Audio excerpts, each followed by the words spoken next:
Hi, welcome to the Art channel. In this video, we will be discussing why art is important. More specifically, we will present a model that is easy to memorize so that you can have a better understanding of the primary purposes of art. To start off, let's go over some misconceptions about art.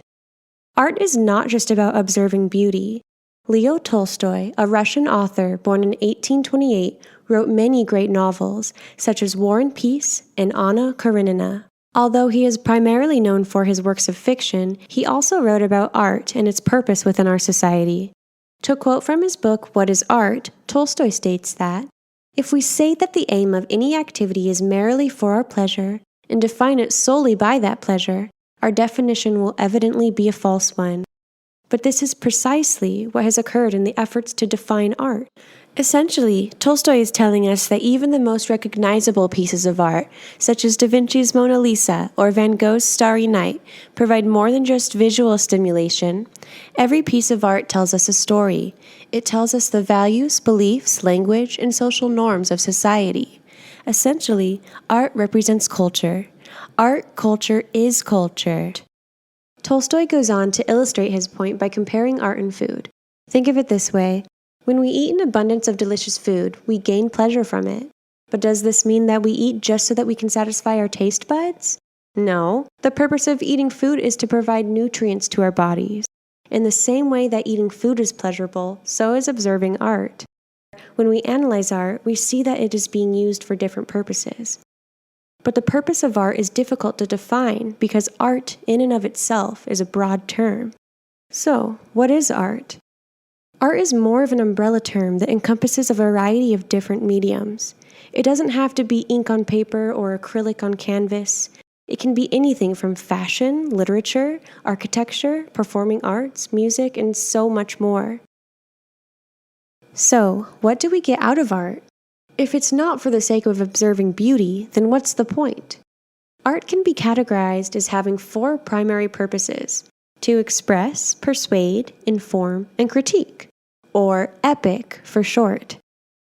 Next, we will go over a few examples in which one or more of these purposes are fulfilled. We'll start off with a modern example that most people are somewhat familiar with.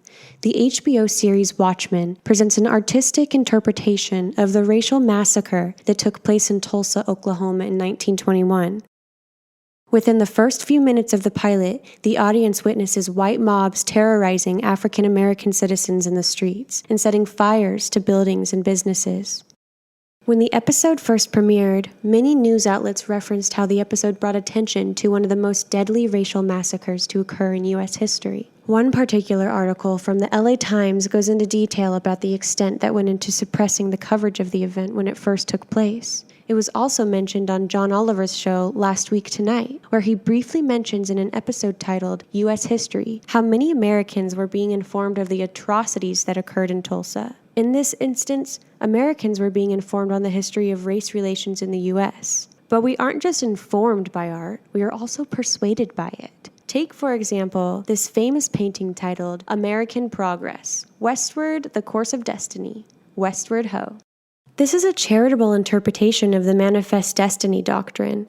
In case you need a refresher, Manifest Destiny was a mid-19th century doctrine that reflected the idea that it was the colonists' God-given right to proceed into the Western Territory. This piece depicts a pro-colonialism narrative that is trying to persuade others into believing that westward expansion was the moral thing to do, even though it resulted in a Native American genocide and the expansion of slavery.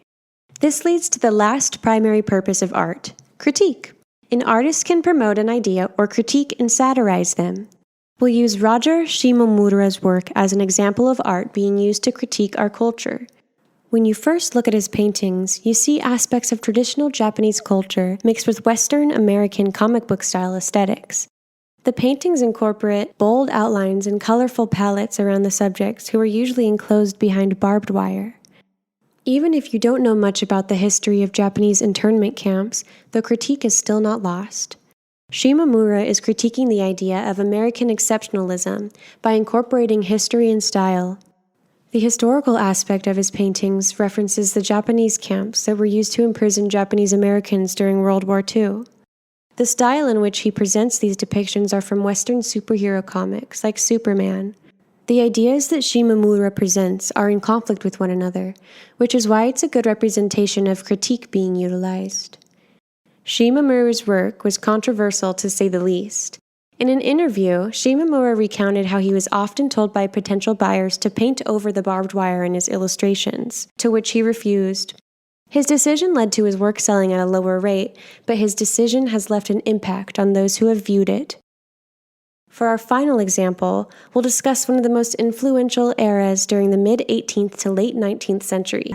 The Romanticism era was a reaction to the Enlightenment and the Industrial Revolution. During this era, themes such as childhood innocence, nationalism, mysticism, emotion, and nature were commonly represented in art. Instead of embracing logic and technological advancements, Romanticism paintings and literature used emotion and nostalgia to critique the political and economic climate. When we analyze these illustrations, we start to understand how artists use expression, persuasion, and critique to inform us about our history. To end this presentation, we would like to include a quote by renowned humanitarian artist Ah Wee. His work includes bringing awareness to the refugee crisis, China's government surveillance, and other humanitarian crises. In his book Humanity, he states that art is about aesthetics, about morals, about our beliefs in humanity. Without that, there is no art.